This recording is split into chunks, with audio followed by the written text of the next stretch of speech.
नमस्कार दोस्तों।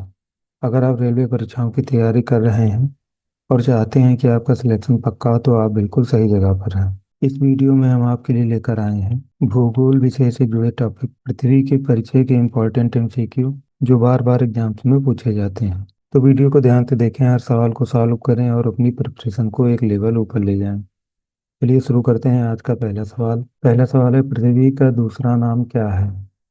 लाल ग्रह, नीला ग्रह, हरा ग्रह, पीला ग्रह। सही उत्तर हो जाएगा ऑप्शन बी, नीला ग्रह।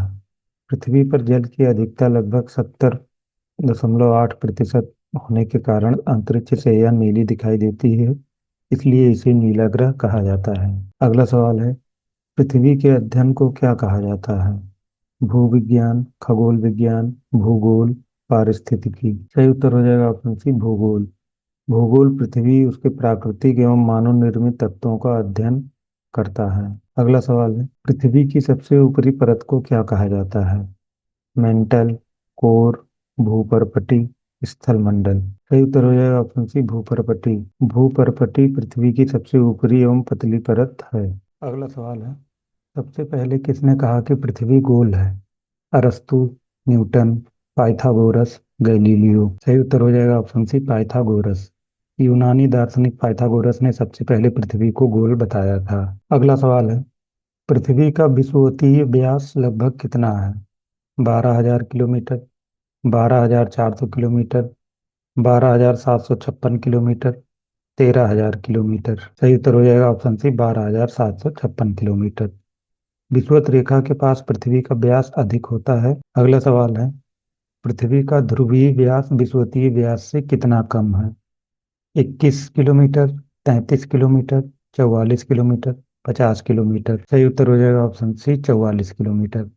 पृथ्वी के घूर्णन के कारण ध्रुवों पर चपटी होती है, इसलिए विषुवतीय व्यास से कम होता है ये। अगला सवाल है, पृथ्वी की सतह का लगभग कितना प्रतिशत भाग जल से ढका है? 60%, 65%, 70.8%, 75%। सही उत्तर हो जाएगा ऑप्शन सी, 70.8%। इसी कारण पृथ्वी को नीला ग्रह भी कहा जाता है। अगला सवाल है, पृथ्वी की आयु ज्ञात करने की विधि कौन सी है? कार्बन डेटिंग, जीवाश्म अध्ययन, रेडियो सक्रिय तत्वों द्वारा, भू आकृतिक अध्ययन। सही उत्तर हो जाएगा ऑप्शन सी, रेडियो सक्रिय तत्वों द्वारा। रेडियोधर्मी तत्वों के क्षय यानी रेडियो एक्टिव डिके के आधार पर पृथ्वी की आयु निर्धारित की जाती है। अगला सवाल है, पृथ्वी का अपने अक्ष पर घूमना क्या कहलाता है? परिक्रमण, घूर्णन, परिभ्रमण, परावर्तन। सही उत्तर हो जाएगा ऑप्शन बी, घूर्णन। पृथ्वी का अपने अक्ष पर घूमना घूर्णन कहलाता है, जिससे दिन और रात होते हैं। अगला सवाल है, पृथ्वी की घूर्णन गति की दिशा क्या है?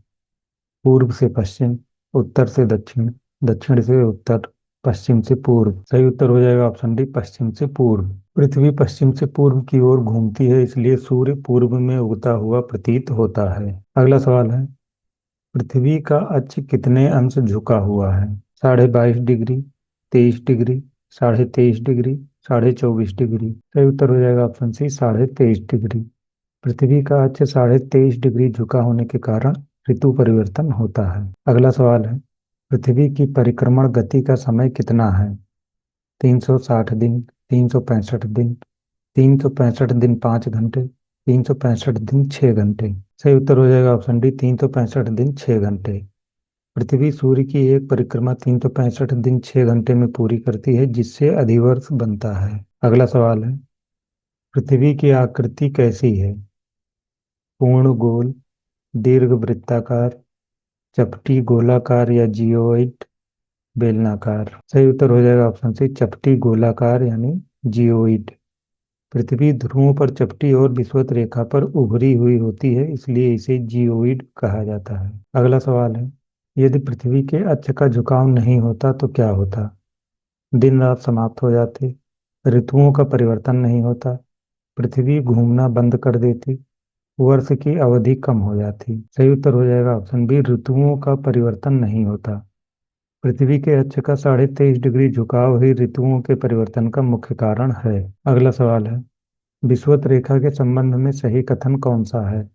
यह 90 डिग्री अक्षांश है, यह पृथ्वी को दो समान भागों में बांटती है, यह ध्रुवों से होकर गुजरती है। यह देशांतर रेखा है। सही उत्तर हो जाएगा ऑप्शन बी, यह पृथ्वी को दो समान भागों में बांटती है।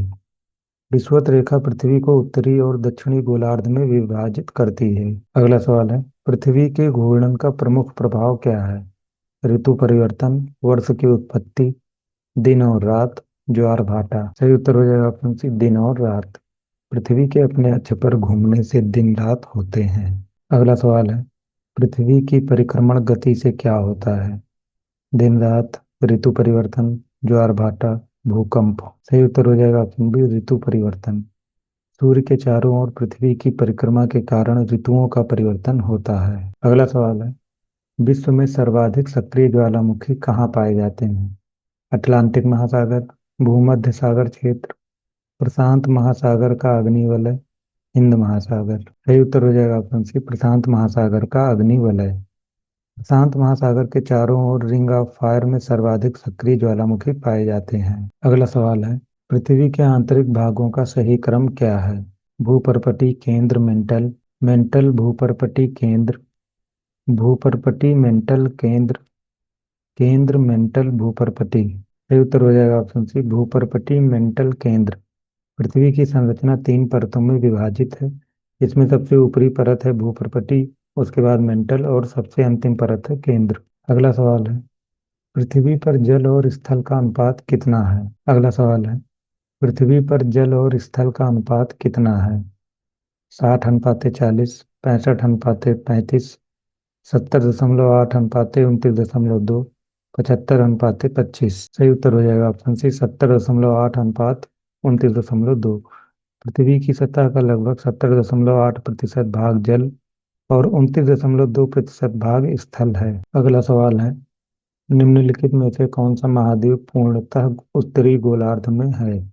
अफ्रीका, दक्षिण अमेरिका, ऑस्ट्रेलिया, यूरोप। सही उत्तर हो जाएगा ऑप्शन डी, यूरोप। यूरोप पूरी तरह उत्तरी गोलार्ध में स्थित महाद्वीप है। अगला सवाल है, पृथ्वी के केंद्र को क्या कहते हैं? मेंटल, भूपर्पटी, कोर, स्थल मंडल। सही उत्तर हो जाएगा ऑप्शन सी, कोर। पृथ्वी का सबसे आंतरिक भाग कोर कहलाता है। अगला सवाल है, पृथ्वी के सबसे घने भाग का नाम क्या है? भूपर्पटी, मेंटल, बाह्य कोर, आंतरिक कोर। सही उत्तर हो जाएगा ऑप्शन डी, आंतरिक कोर। अत्यधिक दबाव और भारी तत्वों यानी लोहा और निकल के कारण आंतरिक कोर सबसे घना भाग है। अगला सवाल है, उत्तरी एवं दक्षिणी ध्रुव को मिलाने वाली काल्पनिक रेखाएं क्या कहलाती हैं? अक्षांश रेखाएं, विषुवत रेखा, देशांतर रेखाएं, समोच्च रेखाएं। सही उत्तर हो जाएगा ऑप्शन सी, देशांतर रेखाएं। देशांतर रेखाएं उत्तरी एवं दक्षिणी ध्रुव को जोड़ती हैं और अर्धवृत्त होती हैं। अगला सवाल है, देशांतर रेखाएं किसके लंबवत होती हैं? ध्रुवों के, विषुवत रेखा के, अक्षांश रेखाओं के, कर्क रेखा के। सही उत्तर हो जाएगा ऑप्शन सी, अक्षांश रेखाओं के। देशांतर रेखाएं अक्षांश रेखाओं पर समकोण होती हैं। अगला सवाल है, प्रधान मध्याह्न रेखा किस स्थान से होकर गुजरती है? Paris, New York, Tokyo, Greenwich, London. सही उत्तर हो जाएगा ऑप्शन डी, ग्रीनविच, लंदन। प्रधान मध्याह्न रेखा लंदन के उपनगर ग्रीनविच से होकर गुजरती है। अगला सवाल है, प्रधान मध्याह्न रेखा पृथ्वी को किन दो गोलार्धों में विभाजित करती है?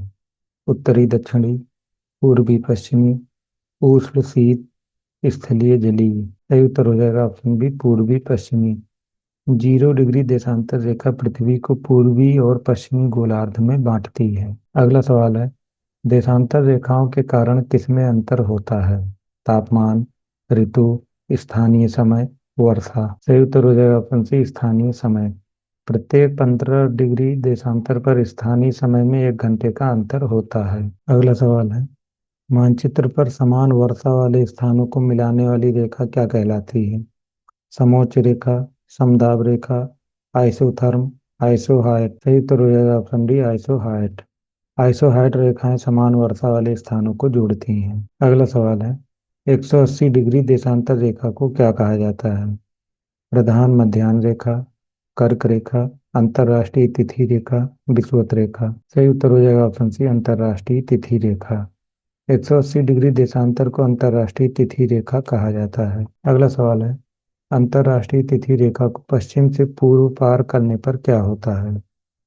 एक दिन घट जाता है, एक दिन बढ़ जाता है, समय समान रहता है, ऋतु बदल जाती है। सही उत्तर हो जाएगा ऑप्शन बी, एक दिन बढ़ जाता है।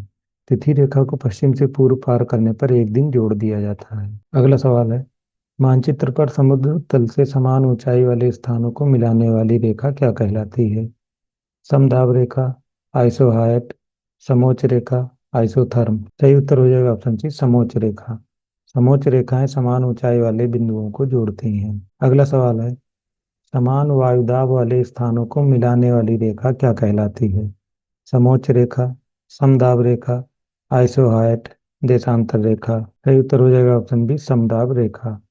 समदाब रेखाएं समान वायुदाब वाले क्षेत्रों को जोड़ती हैं। अगला सवाल है, पृथ्वी की भूमध्य रेखीय परिधि लगभग कितनी है? 39,000 किलोमीटर, 40,008 किलोमीटर, 40,075 किलोमीटर, 41,000 किलोमीटर। सही उत्तर हो जाएगा ऑप्शन सी, 40,075 किलोमीटर। भूमध्य रेखा के पास पृथ्वी की परिधि अधिक होती है, जो कि 40,075 किलोमीटर है। पृथ्वी की भूपर्पटी में कौन सा तत्व सबसे अधिक मात्रा में पाया जाता है? Iron, silicon, oxygen, aluminium. सही उत्तर हो जाएगा ऑप्शन सी, ऑक्सीजन। पृथ्वी की भूपर्पटी में ऑक्सीजन सर्वाधिक मात्रा में पाई जाती है। अगला सवाल है, पृथ्वी तल पर आयरन और ऑक्सीजन के बाद कौन सा तत्व अधिक पाया जाता है? Calcium, silicon, magnesium, aluminium. सही उत्तर हो जाएगा ऑप्शन बी, सिलिकॉन। भूपर्पटी में ऑक्सीजन और सिलिकॉन की मात्रा सबसे अधिक होती है। अगला सवाल है, पृथ्वी के भूपृष्ठीय स्तर को क्या कहा जाता है? मेंटल, कोर, क्रस्ट, सियाल। सही उत्तर हो जाएगा ऑप्शन डी, सियाल।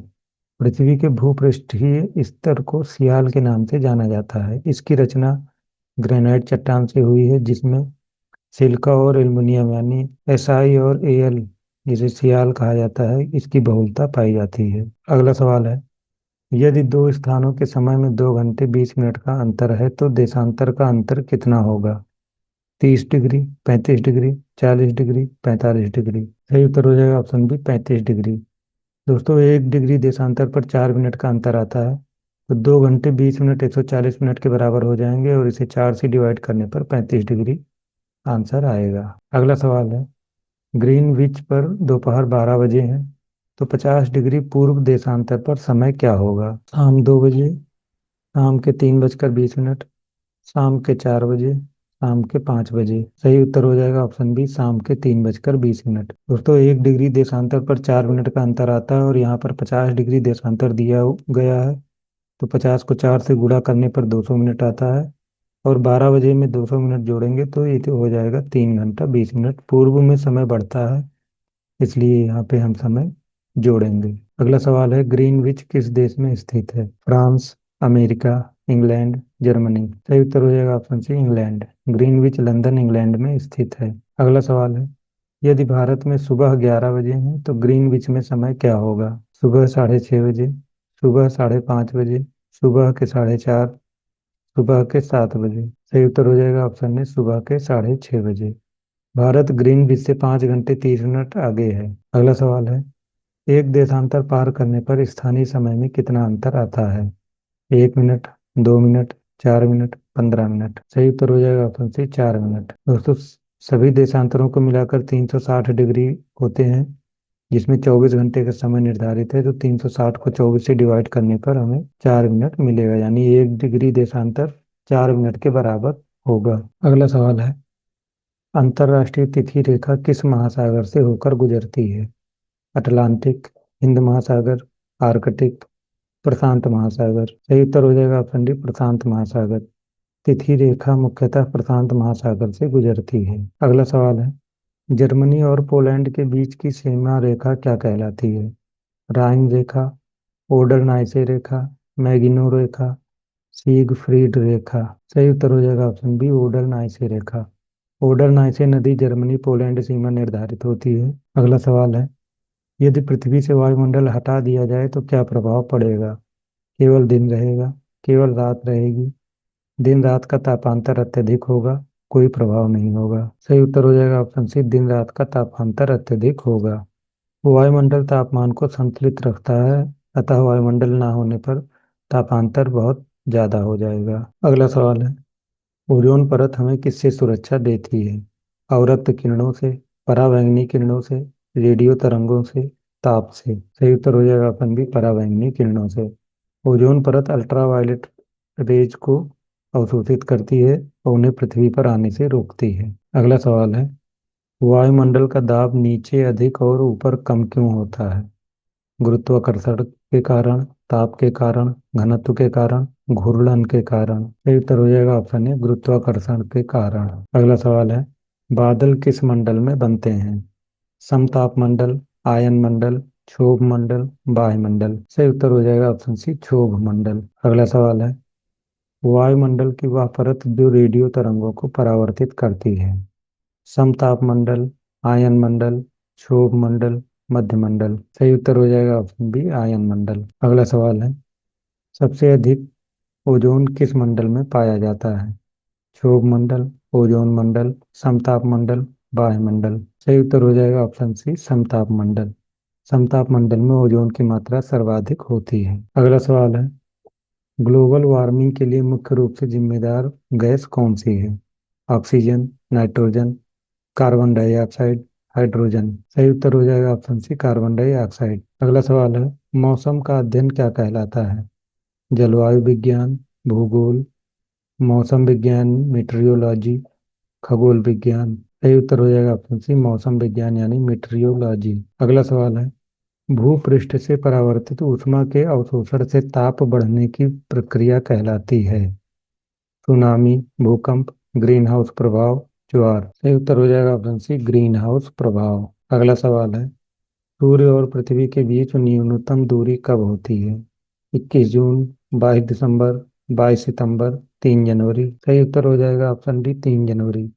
3 जनवरी को पृथ्वी उपसौर स्थिति यानी पेरीहिलियन में होती है। तो दोस्तों, आज के रेलवे एमसीक्यू यहीं खत्म होते हैं। उम्मीद है आपको यह वीडियो आपकी तैयारी में जरूर मदद करेगा। अगर आपको वीडियो अच्छा लगा हो तो लाइक, शेयर और सब्सक्राइब जरूर करें, ताकि आने वाले और भी इंपॉर्टेंट एमसीक्यू और एग्जाम अपडेट्स आप तक सबसे पहले पहुंचें। मिलते हैं अगले वीडियो में नए सवालों और नई जानकारी के साथ। तब तक के लिए पढ़ते रहिए, आगे बढ़ते रहिए।